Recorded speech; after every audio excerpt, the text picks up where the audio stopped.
Well, thank you for staying tuned. Now, the lingering Naira and fuel scarcity across the country has continued to aggravate the cost of living of cash-strapped Nigerians as people are spending valuable time queuing in front of automated teller machines, making them unable to attend to their basic needs for about 3 days now. We're getting to a week, more than 3 days. Well, this twin challenge has triggered frustration in many citizens and business owners, leading to a near situation of unrest across the country, with people lamenting that they have money in the banks but are going about hungry because they can't access it. Meanwhile, the scarcity of petrol has also been prolonged since the fourth quarter of last year, has seen the pump price increase to about 350 to 400 naira per litre, causing long queues across petrol stations and hiking food and transport costs across the country. A development many analysts say would largely impact the easing of the country's inflation rate and most likely plunge more Nigerians into poverty. Well, let's discuss more on this, of course, the challenges and some other economic issues. I'm being joined live from our Abuja studios.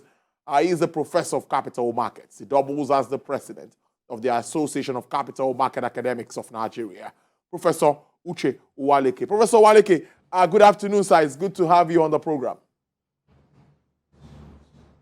Thanks so much, Tolu. My pleasure.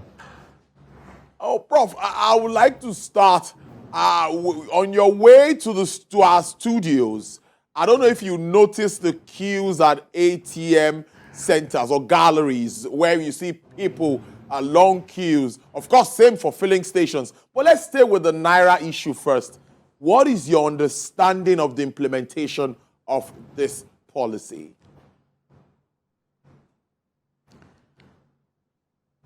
Well, Tolu, of course, I saw queues at the ATMs. And of course, if you enter any banking hall, you'll also find crowds. The central bank has said that up to 20,000 naira can be now paid, over the counter, which in my view is good. It's a welcome development that the distribution is no longer restricted to via ATMs, but people can also now withdraw over the counter. But I also think that limit is rather low. I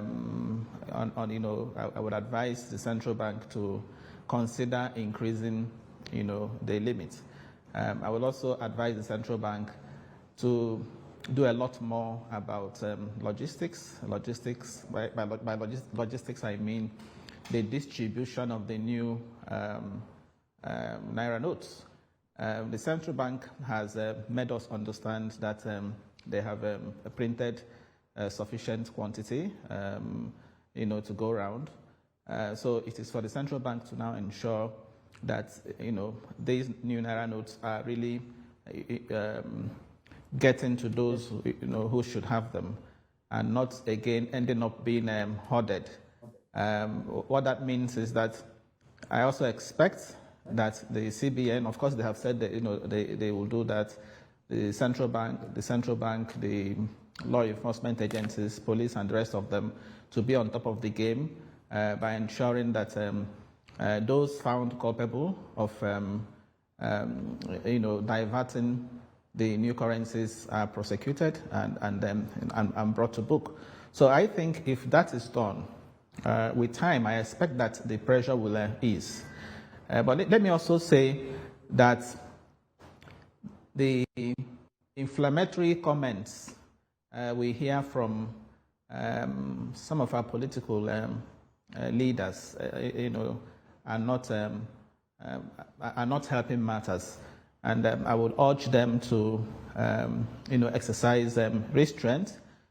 When you hear, a political leader, saying something like the policy is designed to stop elections, the policy is designed to create unrest, and so on and so forth, I don't think that is good. That is good for this country. And we just read recently, as a matter of fact today, that 3 states, have taken the federal government to court, taking the case to the Supreme Court to stop the implementation of the policy, to stop the, what the central bank is currently doing. So I also don't think that these are the things we should be entertaining now. For me, that is more of, if you like, further complicating the problem. Without doubt, it goes without saying that the policy is one policy that has a number of merits. If you look at the merits, it's one policy that I think, in my view, the central bank is, trying to use one stone to kill many birds. Look at the issue of currency circulating outside the banks, making it difficult for central bank to implement monetary policy. Huge sum of 2.7 trillion. Now we hear that as much as 2 trillion, has come in. So that is positive. We also know that this policy is meant to, encourage financial inclusion as well as drive the cashless policy. As we speak, Tolu, I'm sure you will agree with me that we have witnessed a surge in e-payments, electronic transactions since this policy began.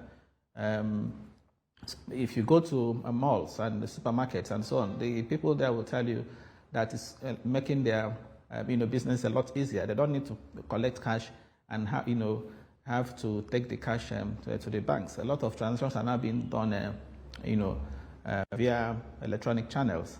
So that's again one positive aspect. Although what I would also add here